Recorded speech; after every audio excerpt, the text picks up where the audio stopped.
Und das Thema Antichrist ist ein Thema, das sehr, sehr aktuell ist in der heutigen Zeit. Ist sehr aktuell in der heutigen Zeit, ist sehr wichtig in der heutigen Zeit, weil wir leben, die Bibel sagt, wir leben in der letzten Zeit. Ein paar Mal im Neuen Testament sehen wir das, wir leben in den letzten Tagen von der Geschichte, die Gott mit den Menschen macht auf dieser Erde. Und wenn wir das Thema anschauen, der Antichrist, dann wollen wir, es gibt ja viele verschiedene Ansichten und Meinungen über das Thema und wir wollen uns einfach ganz das Wort Gottes halten. Schauen, was sagt das Wort. Wir schauen ein paar Bibelstellen an daraus, einen Haufen Bibelstellen. Wenn ihr die Bibel dabei habt, ist es vielleicht gut, wenn ihr sie parat habt, dass ihr mitlesen könnt. Wichtig ist, wenn wir das Thema anschauen, dass wir das erkennen in unserer heutigen Zeit. Dass wir erkennen, wie der Antichrist ist, wie er wirkt, was er vorhat, damit wir nicht darauf hineinfliegen auf seine Propaganda. Jesus sagt es ja im Lukas 21, Vers 8. Ich habe sonst noch einen im Köfferli. Ja. Im Lukas 21, Vers 8 lesen wir, wo Jesus seine Jünger und uns warnt, da sagt er, seht zu, dass ihr nicht irregeführt werdet in der letzten Zeit. Dann sagt er, denn viele werden unter meinem Namen kommen und sagen, ich bin's. Die Zeit ist genaht, laufet ihnen nicht nach. Und dann sagt er verschiedene Zeichen von dieser Zeit, Krieg, Hungersnot, Erdbeben etc. Und dann sagt er, denn viele werden in meinem Namen kommen und sagen, ich bin's. Also viele werden kommen und sagen, ich bin Christus. Und Jesus sagt seinen Jüngern sagt er, passet auf, dass ihr nicht irregeführt werdet vom Antichrist. Von den Leuten, die kommen und sagen, ich bin Christus, ich bin der Gesalbte, ich bin der Messias. Sagt Jesus zu seinen Jüngern, passet auf, dass ihr nicht diesen Leuten auf den Leim geht. Also ist eine Thematik, Antichrist, die sehr wichtig ist. Dass wir wissen, wie ist der, wie kommt er, was sind seine Merkmale, seine Zeichen, die er hat. Das ganz am Anfang, wenn wir mal schauen, was ist die Bedeutung von dem Wort Antichrist? Christus, das ist ein griechisches Wort und das heisst der Gesalbte. Im Hebräischen heisst es Messias. Also Christus heisst einfach Gesalbter. Und Anti, das ist auch griechisch. Und das hat zwei Bedeutungen. Eine Bedeutung ist gegen, die Bedeutung ist anstelle von. Also gegen Christus, für ihn zu verdrängen und dann an seiner Stelle zu sein. Aber das ist das, was Jesus sagt. Viele werden kommen und sagen, ich bin der Christus. Anstelle von Jesus werden Leute kommen und sagen, ich bin's, an seiner Stelle. Also ein Antichrist ist eigentlich eine spezifische Person. Das sind Menschen. Oder der Antichrist, wo die Bibel auch viel davon redet, der in der letzten Zeit kommt, das ist eine Person. Das ist ein Mensch mit einem Geist, dämonischen Geist, der auf ihm ist oder in ihm ist und er besetzt, der Geist vom Antichrist. Aber der Antichrist selber, das wird eine Person sein, das ist nicht einfach eine Philosophie oder eine Idee, sondern ist ein Mensch, der getrieben ist von einem dämonischen, satanischen Geist. Und dieser Geist, der Geist vom Antichrist, der hat häufig gewirkt in der Geschichte der Menschheit. In der jüdischen, in der christlichen Geschichte hat er oft gewirkt. Und manchmal war es so, dass der Antichrist sogar an der Spitze war von der Kirche. Es gibt etwa Päpste, die haben unter anderem, wenn man ihren Namen ausrechnet, haben sie die Zahl 666 gehabt, Päpste. Und sie haben so in diesem Geist gewirkt. Aber es waren nicht nur Kirchenführer gewesen, sondern wenn man in die Geschichte schaut, zum Beispiel der Mohammed war so ein Typus vom Antichrist gewesen. Der Mohammed ist einer, der gesagt hat, ich bin derjenige, ich bin der Gesalbte. Oder der typische Typus vom Antichrist war auch der Hitler gewesen. Er hat vieles gemacht, was der Antichrist wird machen. Er ist gekommen, hat den Leuten wieder Arbeit gegeben, hat geschaut, dass es wieder einen Aufschwung gibt, dass es den Leuten gut geht, dass alle in Wohlstand haben können leben. Und beim Hitler sind sehr viele Gläubige auf ihn hineingekommen. Sehr viele Gläubige haben nicht gemerkt, was für ein Geist das eigentlich hinter dem Hitler ist. Es gibt viele, die es gemerkt haben, aber sehr viele auch Gläubige, die voll reingeflogen sind auf den Hitler. Also darum ist es wichtig, dass wir wissen, was für ein Geist das da am Wirken ist, der heute schon am Wirken ist. Das ist eine geistliche Kraft. 1. Johannes 4, 1-3, das ist jetzt das Merkmal vom Antichrist, woran man erkennt. 1. Johannes 4, 1-3. Kommt wieder. Glaubet nicht jedem Geist, sondern prüfet die Geister, ob sie von Gott stammen. Denn viele falsche Propheten sind in die Welt ausgegangen, daran erkennt ihr den Geist Gottes. Jeder Geist, der bekennt, dass Jesus Christus im Fleisch gekommen ist, stammt von Gott. Und jeder Geist, der Jesus nicht bekennt, stammt nicht von Gott. Also der Geist, der sagt, Jesus ist im Fleisch gekommen, ist der Sohn Gottes, der im Fleisch gekommen ist, der stammt von Gott. Das ist ein göttlicher Geist. Und er steht, und jeder Geist, der Jesus nicht bekennt, nämlich, dass er im Fleisch gekommen ist, dass er der Sohn Gottes ist, der Erlöser, stammt nicht von Gott.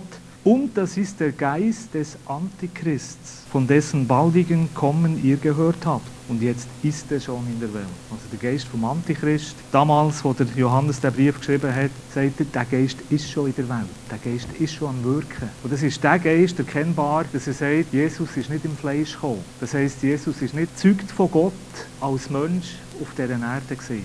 Als Erlöser, als der Gesalbte, als Messias. Der Antichrist wird nie sagen, Jesus ist der Sohn Gottes. Oder 1. Johannes 2, 18-20. Kinder, es ist die letzte Stunde und wie ihr gehört habt, dass der Antichrist kommt, so sind jetzt wirklich viele Antichristen aufgetreten. Aber der Mohammed ist gekommen, der Hitler ist gekommen, ein Haufen Menschen, die sich so von Satan brauchen, in diesem Geist vom Antichrist. Und daraus erkennen wir, dass es die letzte Stunde ist. Das ist ganz interessant, das müsst ihr hören. Sie sind von uns ausgegangen, aber sie gehörten nicht zu uns. Denn wenn sie zu uns gehörten, wären sie bei uns geblieben. Also die Antichristen, die der Johannes hier sagt, die Menschen, die sich so von dem Geist vom Antichrist brauchen, einnehmen, sagt er, die sind von uns ausgegangen. Also das waren eigentlich christlich-religiöse Leute gewesen, aus dem religiösen Lager. Nicht aus dem atheistischen Lager, sondern es waren religiös motivierte Leute.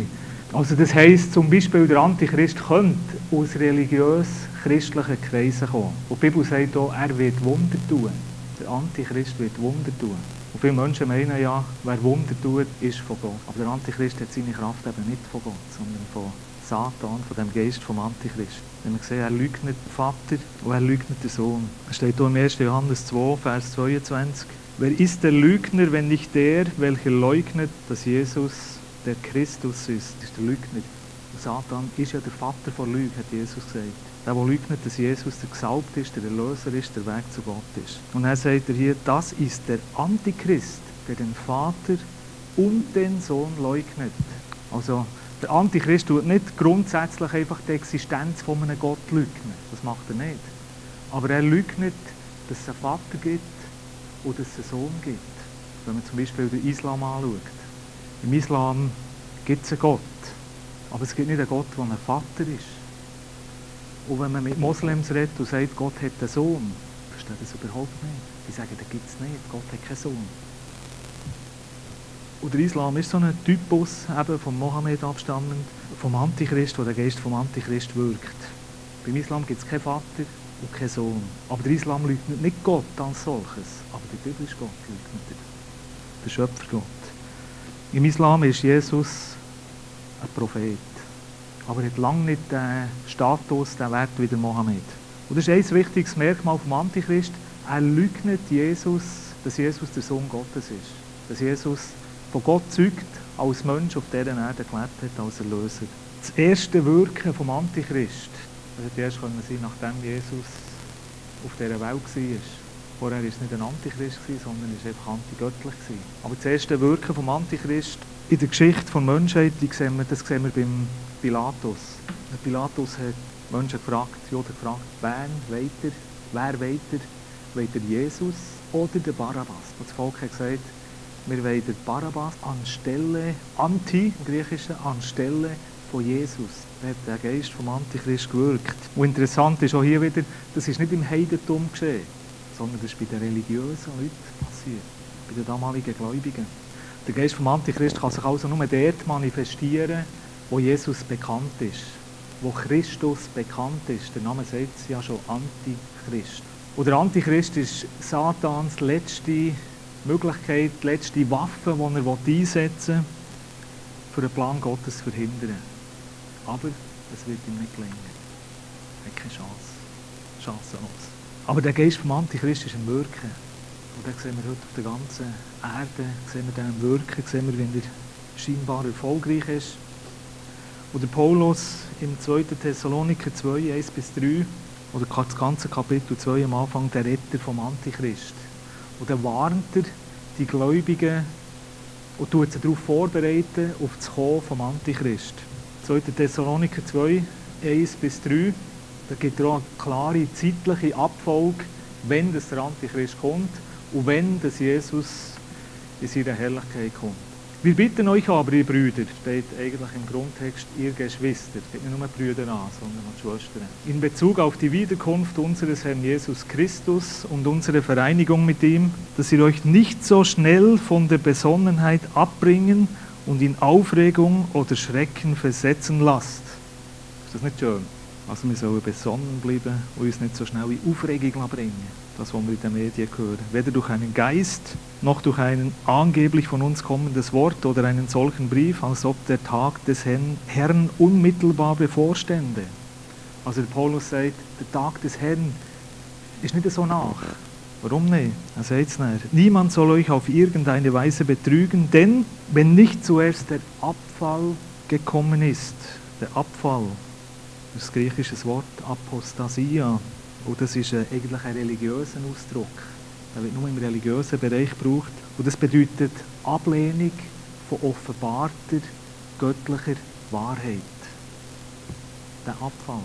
Denn wenn nicht zuerst der Abfall gekommen ist und der Mensch der Gesetzesfeindschaft sich offenbart hat, der Sohn des Verderbens, so kann der Tag des Herrn nicht kommen. Also ganz klar, zuerst muss der Abfall kommen, dass Menschen die offenbare, göttliche Wahrheit ablehnen, nicht wollen, sich trennen davon. Dann, erst dann wird sich der Antichrist offenbaren können. Und anschliessend an das, wenn sich der Antichrist offenbart, wird Jesus schlussendlich in seiner Herrlichkeit auf die Erde herabkommen. Aber zuerst kommt der Abfall, und dann kommt der Antichrist, und nachher kommt Jesus. Das ist die Reihenfolge, die Paulus hier ganz klar sagt. Und dann sagt er, niemand soll mich auf irgendeine Art und Weise betrügen. Also zuerst muss der Abfall kommen, und dann kommt der Mensch von Gesetzesfeindschaft, also der sich überhaupt nicht an das halten will, der Sohn des Verderbens, das ist der Antichrist, und nachher kommt Jesus. Also bevor der Antichrist kommt, muss der Abfall stattgefunden haben. Das Abwenden von offenbarter religiöser Wahrheit. Diese Barriere, die muss zuerst abgerissen werden, und das ist etwas, das in den letzten Jahrzehnten extrem stattgefunden hat. Dass die Menschen wirklich total abgewendet haben von dieser offenbarten göttlichen Wahrheit aus dem Wort Gottes. Es ist noch nie gegeben in der ganzen Geschichte wie in den letzten 30, 40 Jahren, was heute passiert. Weltweit. Dass sich die Menschen von der offenbarten göttlichen Wahrheit abwenden. Wenn wir denken, die 68er-Generation, die Hippie-Zeit, dort hat man ganz klar gesagt, was drin steht, interessiert uns nicht.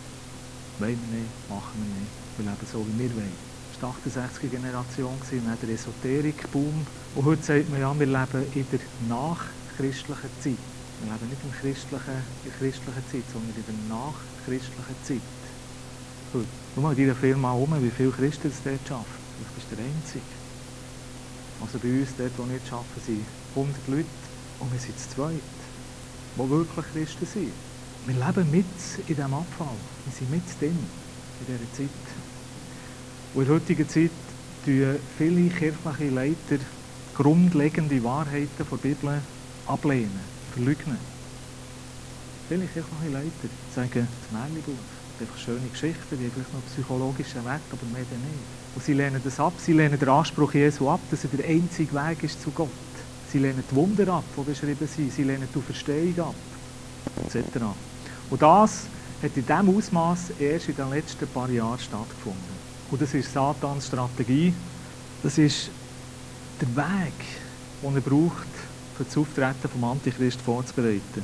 Und für das braucht die Medien, Fernsehen, Radio, braucht die ganze Gesellschaft, die ganze Welt eigentlich darauf vorbereiten, dass der Antichrist wie ein Erlöser reinkommen kann in die Situation hinein. In vielen Kirchen darf man alles sagen, Nur nicht, dass Jesus der einzige Weg, dass Jesus der Erlöser ist, dass er am Kreuz gestorben ist und verstanden ist, damit wir wieder zu Gott kommen können. Das will man nicht hören, dass Jesus der einzige Weg ist. Und das ist ein Symptom vom Geist vom Antichrist. Und weiter im Thessalonikerbrief. Im 2. Thessaloniker 1, ab 2, ab Vers 4 steht dann, der Sohn des Verderbens, das ist eben der Antichrist, der sich widersetzt und erhebt über alles, was Gott oder Heiligtum genannt wird, so dass er sich in den Tempel Gottes setzt. Also der Antichrist will sich in den Tempel Gottes setzen, er will sich im religiösen Bereich wieder, will sich irgendwo etablieren, nicht nur in der Welt, sondern im religiösen Bereich. Er setzt sich in den Tempel Gottes, eben anstelle von Jesus, Anti-Jesus, Antichrist, anstelle von Jesus will er dort sein, er will, dass er angebetet wird, nicht Jesus. Und dann steht da, indem er von sich vorgibt, er sei Gott. Das, was Jesus gesagt hat, es werden viele kommen in meinem Namen und werden sagen, ich bin's. Glaubt es nicht. Und das muss zuerst passieren, so kommt dann anschliessend der Tag des Herrn. Also Satan mit dem Antichrist will die Anbetung der Menschen. Er will den ersten Platz in den Kirchen, im Tempel. Ich weiß nicht, wie es ist mit dem Tempel in Jerusalem, aber es gibt unter den radikalen Juden eine Lehrmeinung, die vertreten wird und die sagt, wer uns den Tempel wiedergibt, wer uns Juden in Jerusalem den Tempel wiedergibt, das ist der Messias. Wenn man das überlegt, was steht dort jetzt, wo der Tempel gestanden ist? Früher dort steht heute eine Moschee. Also anstelle vom Tempel ist jetzt eine Moschee dort. Das ist schon ganz klar das Wirken von dem gleichen Geist. Und ich weiss nicht, wie es ausgeht mit dem Tempel, ob die Moschee weggeht und ein Tempel dort entsteht wieder. Es gibt Leute, die sagen, es werde passieren, ich weiss es nicht. Aber ich weiss, dass die Juden die Lehrmeinung hat, hey, wer uns den Tempel wiedergibt, das muss der Messias sein. Also derjenige, der das mich oder der das macht, der hat die Unterstützung von allen Juden weltweit, ausser von den Messias-gläubigen Juden. Und dann sagt er weiter, der Paulus im 2. Thessaloniker 2, erinnert ihr euch nicht, dass ich euch dies sagte, als ich noch bei euch war? Und jetzt wisst ihr, was sein Kommen, also das Kommen vom Antichrist, aufhält, damit er erst zu seiner Zeit sich offenbaren kann. Denn das Geheimnis der Gesetzesfeindschaft ist schon in Wirksamkeit, nur kann es sich nicht offenbaren, bis der, welcher jetzt aufhält, weggeschafft ist. Habt ihr verstanden? Ich muss vielleicht dahinter nochmal nachlesen, 2. Thessaloniker 2. Das heisst eigentlich, der Antichrist kann sich nicht wirklich in seiner Kraft und in seiner Macht, die er bekommen hat von Satan, offenbaren. Steht hier, bis der, welcher zurückhält, weggeschafft ist. Was heisst das? Also irgendetwas hindert der Antichrist noch, sich wirklich in seiner ganzen Macht, die er von Satan bekommen hat, sich zu offenbaren. Irgendetwas hindert ihn noch. Was ist das? Das sind wir. Das sind wir Gläubigen. Das ist der Heilige Geist, der in uns innen wohnt. Das ist die Gemeinde Jesu auf dieser Erde. Das sind unsere Gebete. Das ist die Kraft Gottes, die in uns innen ist. Wir Gläubigen, wir tun das Wirksamwerden vom Antichrist in seiner ganzen Auswirkung, wie wir bremsen. Das steht hier so. Da steht, nur kann er sich nicht offenbaren, bis der, welcher jetzt aufhält, weggeschafft ist. Der, welcher aufhält, ist eigentlich der Heilige Geist in uns Menschen. Also der Heilige Geist muss zuerst weg sein, bevor der Antichrist sich offenbaren kann. Im Vers 8 steht, und dann, wenn eben der aufhaltet, weg ist, und dann, ich denke, das ist, wenn die Entrückung stattgefunden hat, dann wird der Gesetzesfeind sich offenbaren, sein wahres Gesicht zeigen. Und dann steht so einfach, den der Herr Jesus durch den Hauch seines Mundes töten und durch die Erscheinung seiner Wiederkunft vernichten wird. Das ist so schön, oder? Das ist so schön. Also der Antichrist mit seiner Macht, die er hat, den gewaltigen Auswirkungen, mit dem Terror, den er über die ganze Erde wird bringen. Und da steht, wenn Jesus kommt, was macht er? Dann ist er weg. Das Heuchlein aus seinem Mund. Und der Antichrist ist tot. Das ist so schön. Das ist unser Jesus. Mit dem Hauch seines Mundes wird er nicht töten. Also Jesus selber, Jesus persönlich steht hier, wird der Antichrist vernichten bei seiner Wiederkunft. Vers 9, jetzt redet er wieder über Antichrist, dessen Ankunft oder Offenbarwerden aufgrund der Wirksamkeit des Satans geschieht mit jeglicher machtvollen Tat und Zeichen und Wundern, Also der Antichrist wird Zeichen und Wunder tun. Er wird Zeichen und Wunder tun. Viele werden darauf hineinfliegen, auch viele Christen, viele Charismatiker werden darauf hineinfliegen, wenn sie nicht klar im Wort gegründet sind. Machtvollen Taten und Zeichen und Wundern der Lüge und mit allem Trug der Ungerechtigkeit gegenüber denen, die verloren gehen, zur Vergeltung dafür, dass sie die Liebe zur Wahrheit nicht angenommen haben, damit sie gerettet würden. Die Liebe zur Wahrheit. Was ist die Wahrheit? Wer weiß es, was ist die Wahrheit? Die Liebe zur Wahrheit. Das Wort Gottes ist die Wahrheit. Meine Worte sind Wahrheit, hat Jesus gesagt. Das Wort Gottes. Also der Antichrist wird kommen und wird Zeichen und Wunder tun. Und er wird religiös reden. Er wird sagen, hey Leute, ich bin der Messias, ich bin der Gesalbte.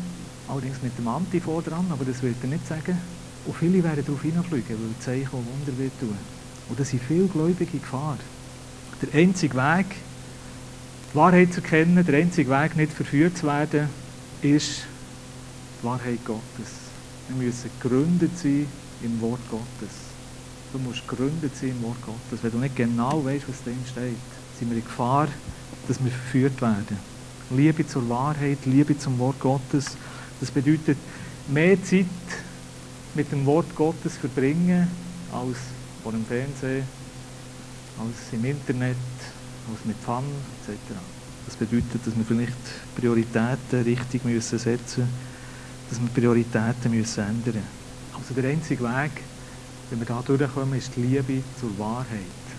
Die einzige Wahrheit ist das Wort Gottes, ist Jesus. Auf Vers 11 und Vers 12 steht, und deshalb sendet ihnen Gott, das ist jetzt interessant, und deshalb sendet ihnen Gott eine wirksame Kraft der Verführung, damit sie der Lüge glauben, auf das alle gerichtet werden, die der Wahrheit nicht geglaubt haben, sondern Wohlgefallen an der Ungerechtigkeit gehabt haben. Das ist die endgültige Strafe, wenn man die Wahrheit ablehnt. Und interessant ist, dass scheinbar Gott das dann schickt. Das ist die Strafe Gottes.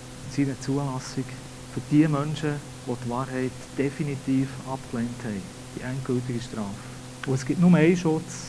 Lieb deine Bibel. Lieb deine Bibel. Lebe deine Bibel, sinn darüber nach. Halt es fest. Gegen die Umstände, gegen die Schwierigkeiten. In China, in der Kulturrevolution, wann war das? Ende 60er Jahre, letztes Jahrhundert, parallel eigentlich zur 68er-Bewegung im Westen, war in China eine Kulturrevolution und dort sind Christen brutal verfolgt worden. Brutal verfolgt worden. Und ein Christ, der das überlebt hat, die Verfolgung, hat gesagt, es sind nur Christen durchgekommen, die das überlebt haben, die die brutale Verfolgung überlebt haben. Es sind nur die durchgekommen, die die Bibel, hat er wörtlich so gesagt, die die Bibel auswendig gelernt haben. Du hast keine Bibel mehr in dieser Zeit. Du bist in die Zelle gehockt, allein, gefoltert. Und er hat gesagt, nur die die Bibel auswendig gelernt haben, nicht die ganze wahrscheinlich, aber die wichtigen Aussagen Gottes, nur die sie auswendig hatten, die haben überlebt. Alle anderen haben entweder Selbstmord gemacht, sind wahnsinnig geworden, haben durchgedreht, haben andere verraten, andere Christen verraten oder haben Jesus verleugnet. Und die einzigen, die es unbeschadet überlebt haben, sind die, die das Wort Gottes auswendig hatten. In sich innen. Und das ist das, was der Paulus hier sagt. Die Liebe zur Wahrheit. Die Liebe zur Wahrheit. Nicht einfach im Wort Gottes ein bisschen lesen, sondern das Wort Gottes lieben. Lieben. Dass die hinzieht ins Wort Gottes hinein. Und das kommt nur, wenn wir es machen, wenn wir es praktizieren. Du musst nicht warten, bis irgendwie die Liebe zum Wort Gottes kommt, sondern du musst anfangen, die beschäftigen mit dem Wort Gottes, dann fängt sie plötzlich an zu faszinieren und dann kommt so eine Liebe, und der Heilige Geist wirkt in uns. Und mit diesen Bibelstellen hat der Paulus gemeint, auf das Auftreten vom Antichrist vorbereiten und zeigen, was kommt. Zuerst der Abfall, dann der Antichrist und dann kommt Jesus. Und nur die die Liebe zur Wahrheit festhalten, die werden durchkommen durch die Zeit. Siegreich, unbeschadet. Und jetzt wollen wir anschauen, die Bibel gibt uns auch noch andere Aussagen über Antichrist, auf sein Auftreten, auf sein Aufkommen, in Symbol. Und das ist eine Stelle in Offenbarung 13, 1 bis 2. Das ist jetzt mit Symbol. Wir schauen nicht alle Symbole an, weil wir es einfach nicht kennen. Aber es ist doch interessant, wenn man es dann vergleicht mit anderen biblischen Aussagen. Offenbarung 13, 1-2a. Und ich sah aus dem Meer ein Tier heraufkommen, das 10 Hörner und 7 Köpfe hatte. Und auf seinen Hörnern 10 Kronen und auf seinen Köpfen Gottes lästerliche Namen. Und das Tier, das ich sah, war ähnlich einem Panther, und seine Füße waren wie die eines Bären und sein Rachen wie der Rachen eines Löwen. Kannst du dir etwas vorstellen darunter? Ich habe gestern im Internet noch ein bisschen surfen, so das Bild gesehen. Stimmt nicht, er hat 14 Hörner. Und hat keine Krone auf den Hörnern, also müssen noch Krone haben auf den Hörnern. Nach dieser Aussage. Aber es ist doch interessant, was der Johannes da gesehen hat. Ich bin so ein bisschen in Google Bilder anschauen über Antichrist. Und dann habe ich das gesehen und habe gedacht, das stimmt ja nach dieser Stelle, Offenbarung 13. Und dann bin ich schauen, ein Haufen Internetseiten über den Antichrist sind von Christen. Und bei dieser Seite, interessanterweise, ist überhaupt nicht eine christliche Seite, sondern Welcome to 666 ist gestanden. Also ist eigentlich eine Seite, die das gut findet. Und interessant ist, dass Satan meint, dass er im letzten Kampf gegen Gott, dass er dort gewinnen will. Wird er nicht. Weil es ist ja schon passiert. Er hat schon verloren. Er hat schon verloren. Also so hat ungefähr der Johannes das Auftreten vom Antichrist gesehen. Ein Tier, das aus dem Meer rauskommt. Und das Meer ist ein Bild, eine Symbolik für die Politik. Also ein Tier oder eben ein Mensch, der aus der Politik rauskommt und sich dort irgendwo abhebt von den anderen. Mit 10 Hörnern. Merkt euch die 10 Hörner? Mit dem Leib wie ein Leopard, Füße wie Bären und ein Rachen wie ein Löwe.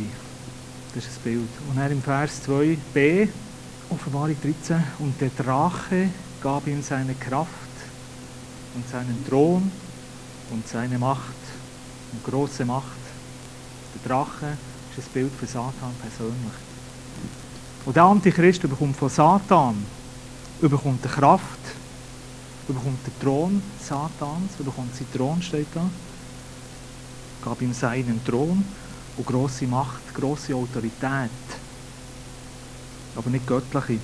Also das muss ein Mensch sein, der voll satanisch drauf ist. Aber versteckt, tarnt, so dass eben viele auch Christen könnten darauf hineinfliegen. Und da steht, weiter in diesem Text steht, dass einer von diesen Köpfen stirbt und wieder aufersteht. Das heisst, der Antichrist wird sterben und wird wieder auferstehen, wird wieder zum Leben kommen. Also es ist eine klare Parallele eigentlich zu Jesus. Klare Parallele zu dem, was Jesus erlebt hat. Auf das hin wird die ganze Welt der Antichrist anbeten. Die ganze Welt wird ihn anbeten. Und hier sehen wir auch wieder einen parallelen Unterschied zu Jesus und dem Antichrist. Satan hat im Lukas 4 zu Jesus gesagt, ich gebe dir alle Macht über das Reich von dieser Erde unter der Voraussetzung, dass du mich anbetest. Wo Satan Jesus versucht hat. Und Jesus hat gesagt, es steht geschrieben, du sollst den Herrn, deinen Gott, allein anbeten. Und hat abgelehnt, das Angebot. Satan hat ihm gesagt, ich gebe dir die Herrschaft über die ganze Welt. Einfach, wenn du mich anbetest. Satan will die Anbetung. Und Jesus hat gesagt, nein. Der Antichrist nimmt das Angebot an. Er betet Satan an und wird dafür von der ganzen Welt anbeten. Das steht so Offenbarung 13. Jesus hat gewusst, was im Wort Gottes geschrieben steht. Er hat gelebt im Wort Gottes, er hat das Wort Gottes festgehalten, ist nicht darauf hineingegangen. Und so wird der Antichrist an die Macht kommen. Das ganze Kapitel 13 ist voll eigentlich vom Antichrist, Vers 6. Und er tat sein Maul auf zu Lästerungen gegen Gott, zu lästern seinen Namen. Also er redet gegen Gott, er spottet über Gott, über Jesus. Vers 7. Und es wurde ihm gegeben, Krieg zu führen mit den Heiligen und sie zu besiegen. Und es wurde ihm Macht gegeben über alle Geschlechter und Völker und Sprachen und Nationen. Also Macht über die ganze Erde, der Antichrist. Und Vers 8 lesen wir dann, und anbeten werden ihn alle Bewohner der Erde. Ausser eben die Liebe zur Wahrheit, das Wort Gottes festhalten. Vers 11, Jetzt wird es interessant, oder noch einmal interessant. Und ich sah ein anderes Tier aus der Erde kommen, und es hatte 2 Hörner, gleich einem Lamm, und redete wie ein Drache. Also jetzt kommt plötzlich noch ein zweites Tier auf den Plan. Und das Tier kommt aus der Erde. Der Antichrist, haben wir gesehen, der ist aus dem Meer gekommen, ein Bild für Symbol für Politik. Und jetzt kommt ein zweites Tier, das aussieht wie ein Lamm. Und das kommt aus der Religion. Erde ist ein Bild für Religion. Und das Tier sieht aus wie ein Lamm. Wie ein Lamm. Es ist aber nicht ein Lamm, sondern es redet wie ein Drache. Es redet sanft und nett und religiös. Ist aber brutal und grausam. Aber wie ein Lamm, interessant wieder, ist eine Parallele oder eine Anspielung auf Jesus. Und das zweite Tier wird in Offenbarung 19 als falscher Prophet genannt. Also nicht jede Prophetie ist eine wahre, gute Prophetie, sondern wir müssen es unterscheiden. Und alle, Vers 12, und alle Macht des ersten Tieres, der gleiche Geist, der Geist vom Antichrist, übt es vor seinen Augen aus und bewirkt, dass die Erde und ihre Bewohner das erste Tier anbeten, dessen Todeswunde geheilt wurde. Also alle Menschen werden das Tier anbeten und es wird ein Bild geben von dem Tier, vom Antichrist, der reden kann. Vers 15. Und es wurde ihm gegeben, dem Bild des Tieres Lebensgeist zu verleihen, so dass das Bild des Tieres sogar redete. Das ist für uns ja nichts Spezielles. Aber in den vorangegangenen Jahrhunderten war das etwas, was die Leute nicht begriffen haben. Ein Bild, das reden kann. Kannst du dir gar nicht vorstellen. Wir können es uns gut vorstellen. Das ist ein Bildschirm und da ist das Bild von ihm und der redet. Du hörst es und siehst noch kein Problem. Aber das Bild steht hier, das Bild des Tieres sogar redete und bewirkte das Bild, dass alle getötet wurden, die das Bild des Tieres nicht anbeteten. Also das Bild, das ist so eine Internettechnologie, die wir heute noch nicht kennen, die sogar merkt, wenn du ihn nicht anbetest. Und dann bringt es dich um. So weit sind wir noch nicht, das per Internet. Aber mit Satellitenüberwachung, also es ist möglich. Und das Bild bedeutet das Todesurteil für alle, die ihn oder Antichrist nicht anbeten. Satan tut die Trinität Gottes, die Dreieinigkeit Gottes nachahmen. Der Drache ist ein Bild für den Vater, der falsche Prophet ist ein Bild für den Heiligen Geist und das Tier ist ein Bild für den Sohn. Und die Bibel sagt im gleichen Kapitel, das Zeichen vom Antichrist ist eine Zahl. Das ist eben die Zahl 666. Und Jesus hat auch eine Zahl. Und die Zahl, die Jesus hat, ist 888.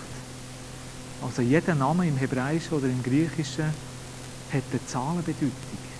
Jeder Name. Und der vom Antichrist wird eben 666 sein. Das kann man ausrechnen und so hat man feststellen, dass viele Päpste oder auch Staatsoberhäupter haben die Zahl 666 gehabt in der Vergangenheit. Also das Tier, das gekommen ist, Offenbarung 13, der Antichrist, der hat 10 Hörner gehabt. Jetzt lesen wir Offenbarung 17, 12 bis 13. Das bezieht sich wieder auf die Offenbarung 13. Und die 10 Hörner, die du gesehen hast, sind 10 Könige, die noch keine Herrschaft erlangt haben. Aber mit dem Tier erlangen sie auf eine Stunde Macht wie Könige. Diese haben eine Meinung und ihre Macht und Gewalt übertragen sie auf das Tier. Also die 10 Hörner auf dem Kopf vom Tier, in dem Bild, das der Johannes hatte, sind 10 Könige, die gleichzeitig mit dem Antichrist der Macht werden sein. Unter dem Antichrist. Und das wird das letzte Stadium sein vor der Wiederkunft Jesu, wie es in der Offenbarung beschrieben ist. Und jetzt eine andere Beschreibung, wenn wir anschauen, die eigentlich das Gleiche aus einem anderen Gesichtswinkel darstellt, aber einige 100 Jahre vorher. Das steht im Daniel, im Buch Daniel 2, Kapitel 2, Vers 31 bis 33. Das ist ein Traum, den der König hatte. Und der König hat geträumt, das ist hier beschrieben. Der Daniel hat ihm den Traum müssen sagen. Scheinbar hat man den König vergessen. Du hattest ein Gesicht, o König, und schautest ein Standbild.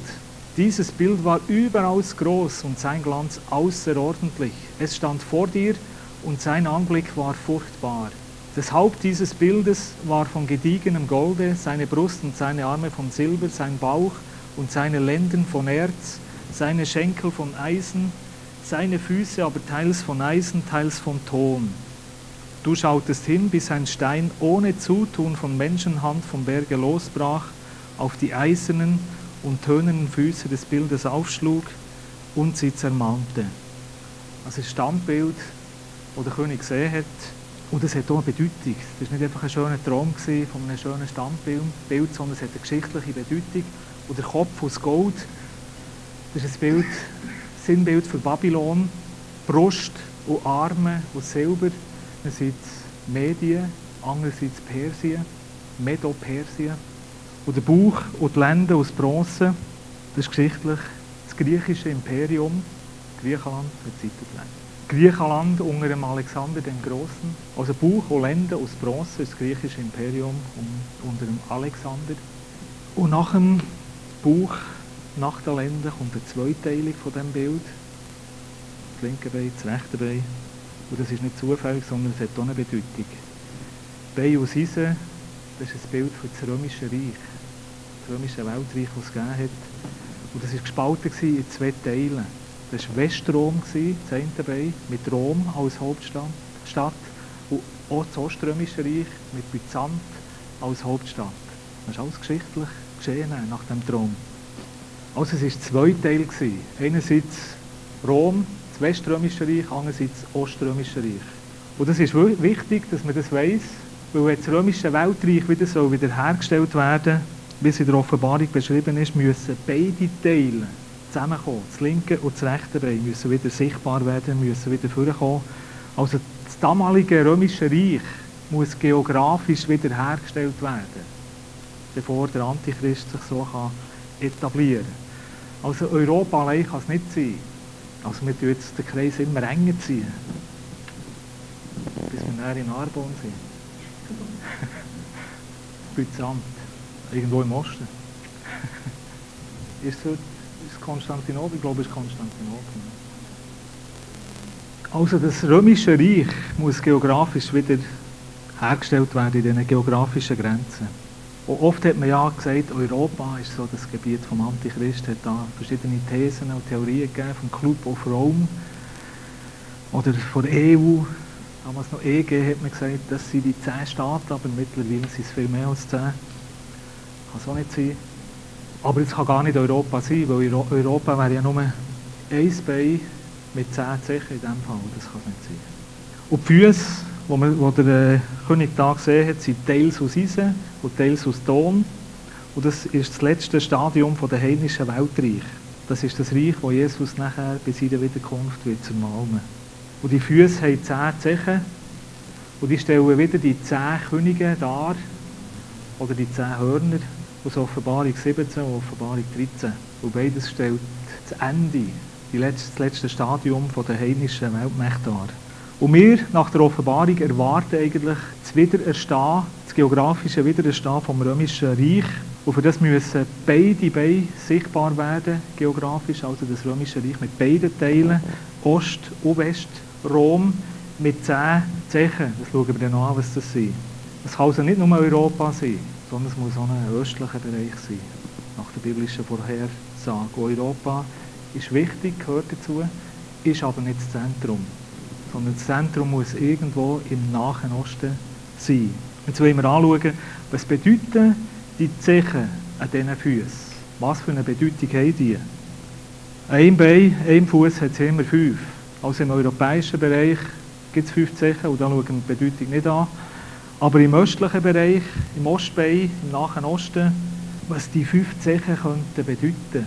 Die 5 Zechen sind Länder vom damaligen Oströmischen Reich, ungefähr in diesem geografischen Gebiet. Das sind heute Griechenland, da könnten Zechen sein, Türkei, Syrien, Palästina, also Israel und die Ecke dort, und Ägypten. Das sind 5 Länder, die in diesem Ostteil, in diesem Oströmischen Reich unten dran sind. Griechenland, Türkei, Syrien, Palästina, Ägypten.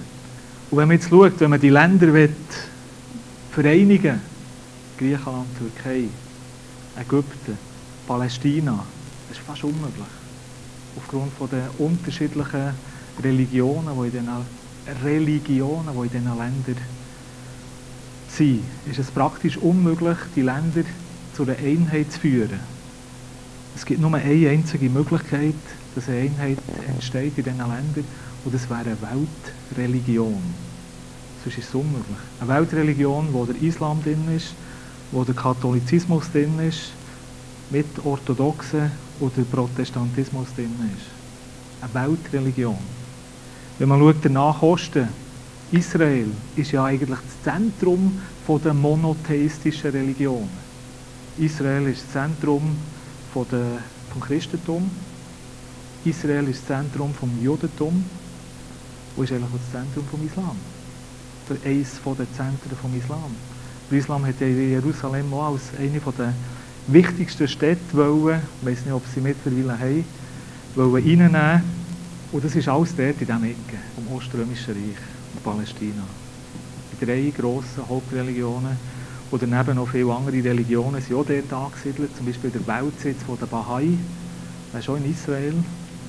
Und wenn sich diese Religionen, vor allem die 3 Hauptreligionen, Islam, Judentum, Christentum mit Katholizismus und Protestantismus, wenn sich die könnten vereinigen zu einer Weltreligion, dann wäre eigentlich die Einheit da.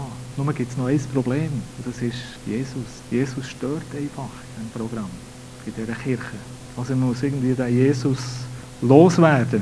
Der muss raus aus den Kirchen, damit man die Weltreligionen zusammentun kann. Und wenn man schaut, was heute für Bestrebungen da sind in vielen Kirchen, wenn man Gottesdienst abhaltet, wo man alle zusammen reinholt, wo man den Islam reinholt zu gemeinsamen Gebet, wo man Buddhisten reinholt in die Kirchen zu gemeinsamen Gebet, wo man dann zu einem Gott betet.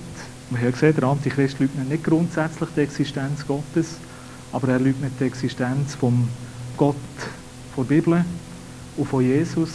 Und in diesen Gottesdienst versucht man auch zu einem Gott zu beten, dass es einfach einen Gott gibt. Das wäre die Weltreligion, die Weltkirche. Und das ist eigentlich die Aufgabe von dem zweiten Tier, das wir gesehen haben in Offenbarung 13. Er will die Weltreligion ins Leben rufen, unterstützen, aufrechterhalten. Und ein Zeichen, das wir sehen in der heutigen Zeit, ist, Millionen von Menschen auf dieser Erde, im westlichen Bereich, im östlichen Bereich, lehnen die Aussage Jesu ab, wo er hat gesagt, ich bin der Weg zum Vater. Es gibt keinen anderen Weg zum Vater. Das wollen die Menschen heute nicht. Das will man nicht. Man sagt, jeder muss doch irgendwie auf seine eigene Art und Weise den Weg finden. Aber Jesus ist der Weg. Der einzige Weg. Und der Antichrist mit seinem Propheten, der ist die ganze Zeit dran, dass er Jesus herausbringen kann und an seine Stelle hertreten und sagen, ich bin's. Ich bin der Gesalbte, ich bin der Erlöser, ich bin der Weg. Im Daniel 8 sehen wir noch ein anderes Szenario.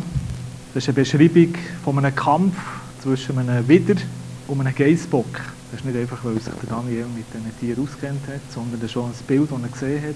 Und das ist schon ein Bild, das eine prophetische Bedeutung hat. Der Widder ist ein Bild für Persien und der Geißbock ist ein Bild für Griechenland. Und in dem Traum, den Daniel hatte, hat der Geißbock der Widder vernichtet. Das bedeutet, Griechenland hat Persien vernichtet. Das ist eine Bedeutung für uns. Das sehen wir dann. Und das ist passiert, geschichtlich, nachdem es der Daniel gesehen hat, Jahre später, im Feldzug von Alexander dem Großen. Der hat innerhalb von 10 Jahren hat er die gesamte damalige Welt erobert. Und der Daniel hat im Traum gesehen, das lesen wir dann noch, wie das Haupthorn von dem Bock abgebrochen ist und 4 neue, kleinere Hörner nachgewachsen sind. Und wenn wir in die Geschichte hineinschauen, das ist das Bild für Griechenland eben, ein Haupthorn von diesem Bock ist abgebrochen und 4 kleine Hörner sind nachgewachsen. Sehen wir in der Geschichte, nach dem Alexander dem Grossen sind seine Nachfolger gekommen, die das alexandrinische Weltreich aufgeteilt haben, unter 4. Und das sind 4 Weltreiche nachher vorgekommen. Das ist Mazedonien und der Antigonius, wenn ihr das aufschreiben wollt. Das ist heute das nördliche Griechenland. Pergamon unter der Dynastie der Attaliden, heutige Türkei. Syrien, immer noch das heutige Syrien. Und Ägypten unter den Ptolemäern, immer noch das heutige Ägypten. Also Mazedonien, Pergamon, Syrien, Ägypten. Das sind die 4 Weltreiche, die nachher entstanden sind aus dem Alexandrinischen Reich. Und jetzt Daniel 8, 9 bis 11. Und aus einem von diesen 4 Weltreichen, aus einem von ihnen ging ein anderes kleines Horn hervor. Das wuchs gewaltig gegen Süden und Osten und gegen die Zierde, das heißt das Heilige Land. Und es stieß gewaltig gegen Süden und Osten und gegen die Zierde. Also das kleine Horn, das rausgewachsen ist aus einem von diesen 4 Weltreichen. Und es erhob sich bis an das Heer des Himmels hinan, und es warf etliche von dem Heer und den Sternen zur Erde hinab und zertrat sie. Also der Daniel hat aus diesen 4 Weltreichen, Mazedonien, Pergamon, Syrien, Ägypten, aus einem von denen, er sagt nicht aus welchem, aber aus einem von denen hat er gesehen, ein kleines Horn vorgekommen. Und die Bibelkommentatoren und Ausleger sagen, das kleine Horn ist auch wieder ein Bild für den Antichrist. Das kleine Horn, so wie es dann beschrieben ist, das sich bis zum Himmelsthron emporhebt, ist ein Bild für den Antichrist. Und das kommt aus einem von diesen 4 Ländern, Mazedonien, Pergamon, Syrien oder Ägypten. Das ist ein Bild für den Antichrist. Vers 23, Daniel 8. Und in der letzten Zeit ihrer Herrschaft, wenn die Frevler das Maß ihrer Sünden vollgemacht haben, wird ein König erstehen von grimmigem Antlitz und in Ränken erfahren. Seine Kraft wird gewaltig sein und ungeheures Unheil wird er anrichten. Er wird Erfolg haben in seinem Tun und gewaltiger wird er verderben. Wider die Heiligen ist seine Klugheit gerichtet. Das ist das kleine Horn, das ist der Antichrist. Und das ist eigentlich der letzte Moment von der Menschheitsgeschichte. Wenn die Sünder, wenn die Frevler das Maß von ihren Sünden voll gemacht haben, also wenn das Maß voll ist, der letzte Zeitpunkt. Und der Antichrist kommt aus einem von diesen 4 Ländern. Und jetzt können wir anschauen, wie sind die Länder? Mazedonien, Pergamon, Syrien, Ägypten. Wie sind die 4 Länder? Aus einem von diesen Ländern müsste eigentlich nach dieser Beschreibung der Antichrist kommen. Nach dieser Beschreibung. Da steht nachher Daniel 7, Vers 20. Es ist alles so ineinander verwoben, muss man alles entwirren. Aber es spricht immer vom Gleichen. Und über die 10 Hörner auf seinem Kopf und über das andere des Emporwuchs, das eine eben, und von dem 3 Hörner ausfielen. Also am Schluss war nur noch einer. Das Augen hatte und ein großsprecherisches Maul und grösser anzusehen war als die anderen. Also das Horn richtig aufgekommen ist, sind die anderen 3 Könige weggefallen. Oder Daniel 8, Vers 9. Und aus einem von ihnen ging ein anderes, kleines Horn hervor. Haben wir schon mal gelesen. Das stieß gewaltig gegen Süden und Osten und gegen das Land der Zierde. Also gegen das Heilige Land, gegen Palästina, gegen Israel. Das ist das Horn. Also der aufkommende Antichrist aus einem von diesen Ländern wird sein Reich in 3 Richtungen ausdehnen. Nach Süden, das bedeutet nach Ägypten. Nach Osten, das bedeutet nach Syrien. Und nach dem Heiligen Land, das bedeutet nach Palästina. Kommen wir daraus? Das heisst also, er kann nicht von Ägypten kommen, er kann nicht von Syrien kommen und er kann nicht von Palästina kommen, weil er sich in diese Richtungen ausdehnt, ausbreitet. Er hat in dem Fall nicht von dort angefangen, sondern hat sich nach dort ausdehnt, in diese Richtungen. Dann kann er nicht von dort her gekommen sein. Es muss also aus einem anderen Land, von einem anderen Land ausgegangen sein. Und dann bleibt schlussendlich nur noch Griechenland und Türkei. Schlussendlich bleibt nur noch Griechenland und Türkei. Das ist die Frage, welches von beiden ist es? Vermutlich, nach dieser Beschreibung, wenn wir es im Daniel haben, vermutlich wird es Türkei sein, weil die Türkei könnte sich nach Syrien und nach Palästina und nach Ägypten ausstrecken. Eine Schlussfolgerung, kommen wir langsam zum Schluss. Das kleine Horn, also der Antichrist, wie es beschrieben ist im Buch Daniel, kommt aus der heutigen Türkei, wie wir gesehen haben vorher, aus Pergamon. Das ist ja das Gebiet, wo die heutige Türkei ist. Pergamon hat es dann geheißen. Und in Pergamon, das ist eine Stadt, die es heute noch gibt, in der Türkei. Die heisst heute Pergama. Da eine Folie, dass ihr seht, wo die ungefähr ist. Seht ihr es? Pergamus, seht ihr es da? Dort ist Pergamus. Heute heisst die Stadt Pergama und früher hat sie Pergamon geheissen. Habt ihr sicher auch schon gehört, oder? Und das Gebiet hat früher Pergamon geheissen. Zur Zeit unter dem Alexander dem Grossen war Pergamon ein bedeutendes Reich gewesen. Sehr ein bedeutendes Reich. Es war eigentlich das Weltreich gewesen, innerhalb von diesem Weltreich. Und ist von Bedeutung her gerade nach Alexandria gekommen. Eine wichtige Stadt von der Antike.